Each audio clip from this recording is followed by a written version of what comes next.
opportunity itself, which is just like this big word that people like to throw around, but like, what is opportunity? How do you have a good opportunity versus bad opportunity? And so the number one YouTube video I have on my channel is I touch on the topic. Billionaire clients will call me up and want me to help them with some business aspect. And I kind of see myself as a Trojan horse. I was telling you off camera.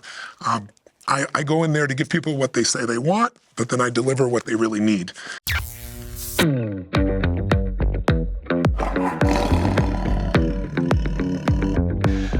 But I see it as three variables. So you have the total number of potential units to sell, which some people call TAM, right? Total addressable market. But how many units of this widget could I potentially sell? Number one. Number two is, what is the value to cost discrepancy? So how much profit can I potentially make solving this particular problem? And then number three is, what are the competitive dynamics within that marketplace? So an example that has two of the three would be like, what if I wanted to sell cell phone service? Lots of people need it. How much it costs me to add an additional customer is very, very low. So very high gross margins. But what are the competitive dynamics? Well, there's a lot of really entrenched players. It's very hard to get into that. Early in my business, I had people steal from me. I didn't know how to recruit the right people. First I recruited people that I thought were my friends, and they were, but they were incompetent. Then I recruited people that weren't my friends, but were competent, but they had no integrity. I had, as the example I just gave you, one of my partners in business, left me with a $150 million bill when I had that much money. But the beautiful thing was, I figured out how to get through it, pay it off, make it happen. My level of growth, it's like I look at whatever problem there is, it's going to stay a problem until you have a spiritual breakthrough. Sounds corny, but an insight, a strategy, you build a different muscle. And I've done that so many times at this stage, it's there. And so when I'm looking at an opportunity, I want to see all three. Now, the difficulty with using those three is that equation can evolve over time. And so if you're starting a business right now, you might not have, sell something that everyone in the world can buy, right? Actually, there's probably not many things that everyone in the world can buy. I was talking to they sold Kangen water. It's like alkaline water. Yeah. And I was talking about their TAM, and they're like, everybody drinks water. I was like, yeah, but no one's buying a $2,000 water machine. So the TAM isn't everybody. It's people who are foo-foo enough to buy $2,000 water machines, which is a much smaller of the 7 billion people on Earth, where 80% of them don't have internet. I don't think your TAM is as big as you think it is, right? And so, but as you get into business, you learn more, and then you realize that you can expand your market in one way or another.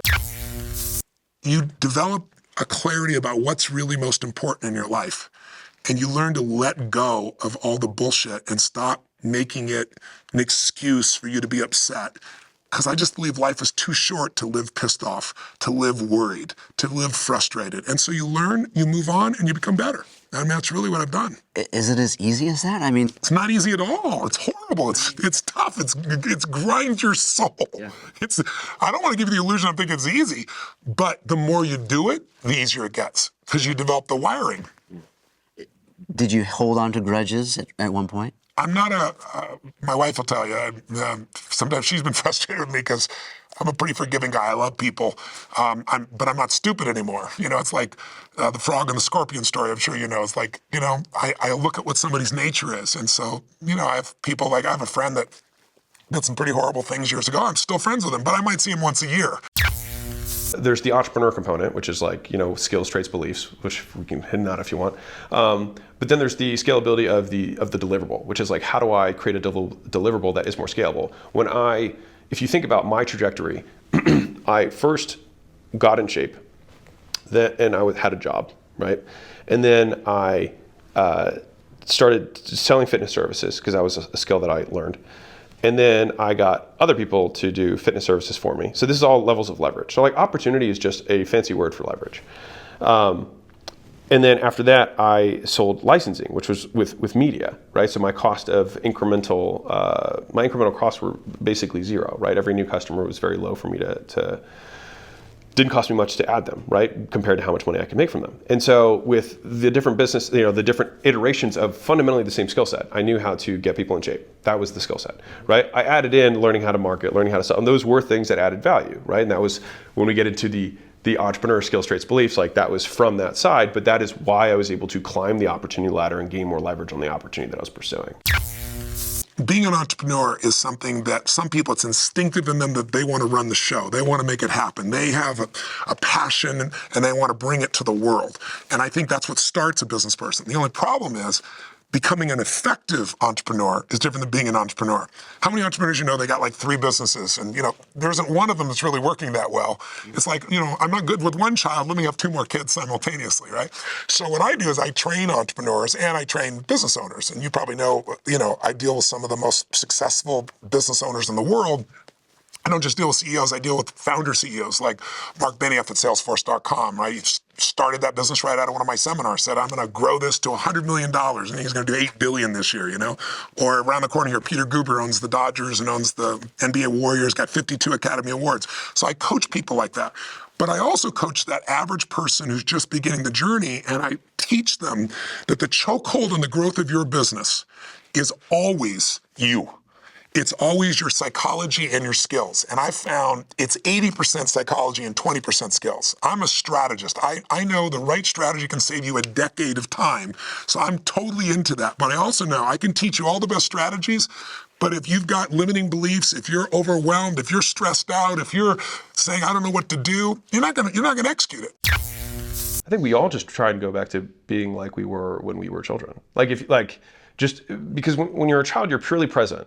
Right? You're just present in the moment. Yeah. And I don't like the word happy very much. I prefer using joy because you can mourn joyfully, right? Because it's internal rather than happiness, which I feel is more like happenstance. It's more from external. And so, what are the things that bring me joy? What are the things that I find joy in?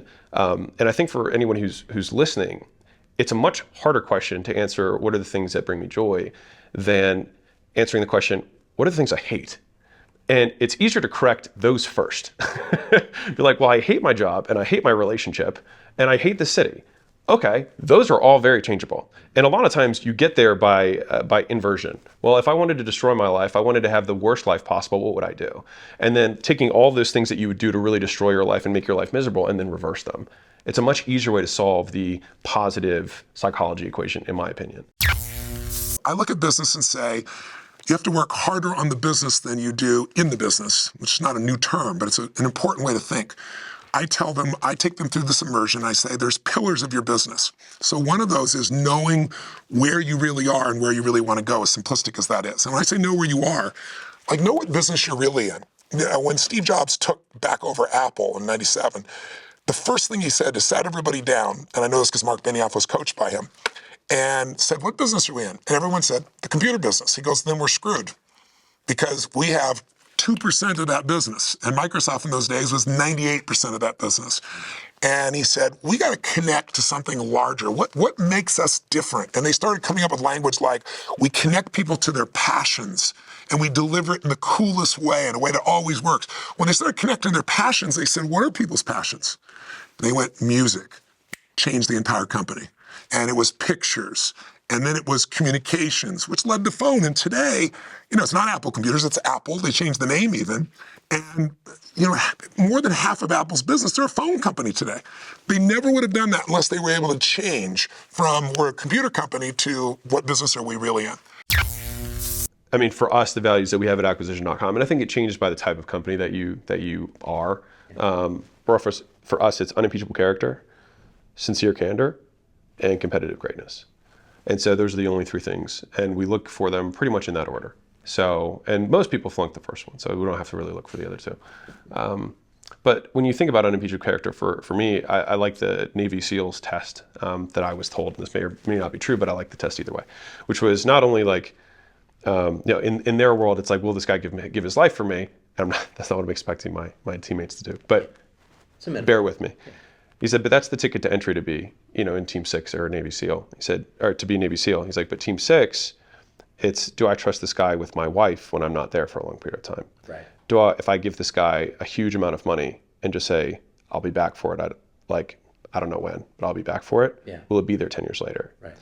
And so if you ask those types of questions, like harder questions, and the favorite one that I have from Warren Buffett that he got from a Holocaust survivor was, during the Holocaust, would this person let me in? And so I think that those are hard questions, right? And I'm not saying that I'm expecting a teammate, but they give you frames on how deep someone's character can go. And so we assume that there will be hardship in business because it is a hard game. And so that is guaranteed. And so it's just a question of when, not if. And so we try and run out the risk on teammates and portfolio companies by asking ourselves the hard questions before they are in urgent need. I mean, we were just sitting back, chopping it up, reminiscing about the good old days and all that. Tracking my roots, where I came from and where I'm going.